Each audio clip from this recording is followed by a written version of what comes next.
বিশাল এক পাহাড়ের উপরে এক ঈগল বাসা বানিয়েছিল। ঈগলের বাসায় ছিল তার চারটি ডিম। প্রতিদিন সকালে সে এগুলোকে রেখে খাবারের খোঁজে উড়ে যেত।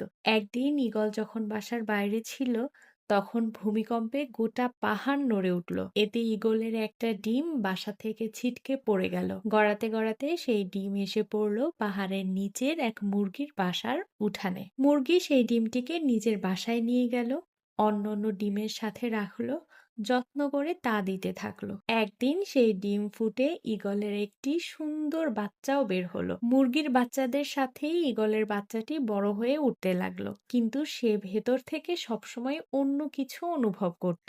আকাশে একদিন ঈগলের একটা ঝাঁক উঠতে দেখলো সে। সে তখন তার মুরগি মাকে বলল, ইস, যদি আমিও তাদের মতো উড়ে বেড়াতে পারতাম। মুরগি হেসে উত্তর দিল, তুমি কিভাবে উড়বে? তুমি তো মুরগি, এবং মুরগি কখনো উড়ে না। ঈগল মাঝে মাঝেই তার স্বগোত্রীয়দের উড়ে বেড়াতে দেখত এবং স্বপ্ন দেখত সেও তাদের মতোই উড়ে বেড়াবে। কিন্তু প্রতিবার সে তার স্বপ্নের কথা তার মাকে জানাতো, এবং তার মা বলতো এটা একেবারেই অসম্ভব। মুরগির এই কথাটি ঈগল বিশ্বাস করতে শিখল এবং তার জীবনটা বাকি মুরগিদের মতোই কাটিয়ে দিল।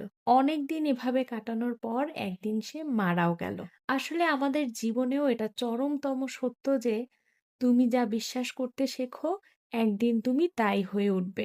তাই তুমি যদি ঈগলের মতো ওড়ার স্বপ্ন দেখো, তবে সেই স্বপ্নকেই অনুসরণ করো। মুরগির কথায় কান দিতে যেও না।